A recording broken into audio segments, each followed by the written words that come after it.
So hey guys, it's Zion again. More Battlefield 3, and I think what's going to happen is it'll be 2 or 3 Battlefield 3 videos, followed by 1 or 2 Black Ops videos. This means I have to play Battlefield more, because gameplays are harder to get, at least for me. And I think it'll keep my channel fairly varied. I might add a few things here and there, as far as what I'm playing. For example, I'm going to be getting Assassin's Creed 3 today, as you're watching this. If any of you read the descriptions all the way down, you see that I write for a top-tier tactics blog, which is essentially a strategy and satire video game blog that our traffic isn't huge, but it's grown a lot over the past couple years, and it's grown a lot because of Team Fortress 2 and Assassin's Creed. My boss no longer plays TF2 so much, and neither do I. He plays Assassin's Creed a lot. I don't, but I'm getting into it because I've pre-ordered Assassin's Creed 3, and so I'm going to be posting multiplayer footage there. And if I don't have the time, or don't want to put in the effort, to put together a video for Battlefield or Call of Duty, then I will be posting the Assassin's Creed 3 multiplayer footage here as well.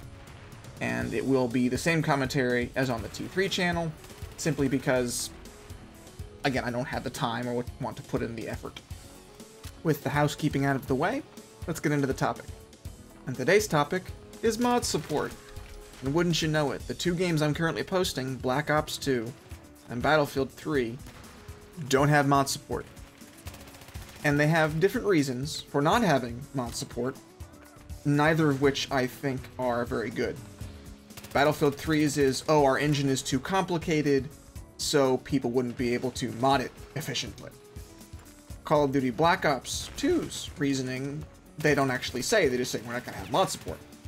I'm not sure if it's Treyarch's reasoning, or if it's come down from Activision, but I think that there's no mod support for Black Ops 2.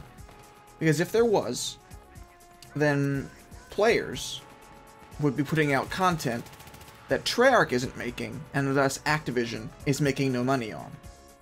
And we all know that Activision wants to make money. And EA wants to make money. So, Battlefield and Call of Duty, currently, don't have mod support for business reasons.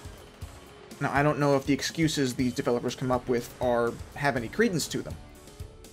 But here's what we have. But I want to put my hat in the ring in support of mods. Because having played Modern Warfare 2, another game that did not have mod support, with a mod that grants it mod support, I can say that that game's life has been extended far beyond what it would have otherwise. Because I've often said to those who play with me that I prefer the Treyarch games. I think they're better supported, and I think they're better designed. But the Infinity Ward games, at least COD 4 and Modern Warfare 2, are more fun. I have a better time, more consistently, playing with or without communication in Call of Duty 4 and Modern Warfare 2, Modern Warfare 2 especially, than I do playing Black Ops or Black Ops 2. Primarily, at least for Modern Warfare 2, is because of the mod support that the 4 Delta 1 system offers. I still play the core game, and I still enjoy the core game. But I'm playing primarily the Zombies mod, because everyone loves zombies. Even Valve, the best developer on Earth right now, I think, as far as overall quality is concerned. Regardless of what you think of their games or anything else, I think their quality is the best. They've done zombie games.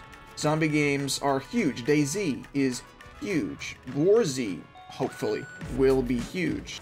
Treyarch has made almost an entirely separate series out of their zombies mode, which, as I understand it, was essentially they had some free time at the end of developing World at War, and someone just said, let's just put zombies in it.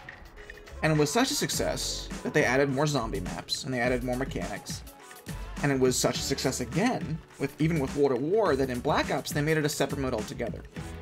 And that was so huge that Treyarch was given so much money by Activision that they could take zombies and put it in multiplayer and almost make an entire game mode out of it, make it a multiplayer game mode. And in fact, they have, with the grief mode.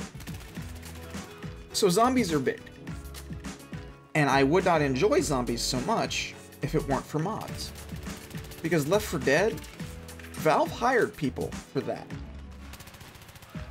You could almost call Black Ops and World at War Zombies a mod of the single-player experience.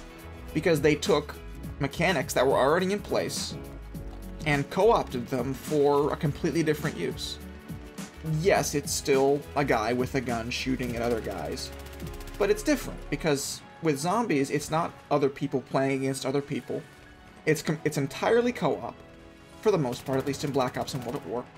And it was so successful that Sledgehammer and the Gutted Infinity Ward tried to co-opt it for themselves with their Spec Ops Survival mode. But it didn't have the gripping mechanics of Treyarch zombies, for whatever reason, even though it was more complex than Black Ops and World at War Zombies, and their enemies had guns. And before this turns entirely into a zombie game talk, I want to get back to mod support and why it's important. Valve, again, embraced the concept of mod support. Without mod support and a community, which, and this I'll talk about later, Team Fortress 2 would have died years ago. But because Valve opened up and said, go. Make whatever you like with the tools we've given you. Team Fortress 2 today is more successful, has more people playing it, and is very much more profitable than it used to be. Call of Duty 4 Pro Mod created a community of competitive gamers that is still going.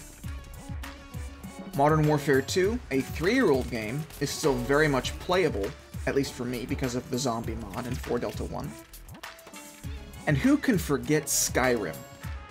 Now, Skyrim on its own is about 200 to 300 hours worth of content if you do absolutely everything, find every single location, do every side quest, find every item in the game. But Bethesda, because they were smart, said, go. And entire quests, entire worlds have been created by the modders. And they even created a creation kit, especially for modders, because they knew that their game would be far more successful if people supported it. And I'll talk about this more in the next commentary.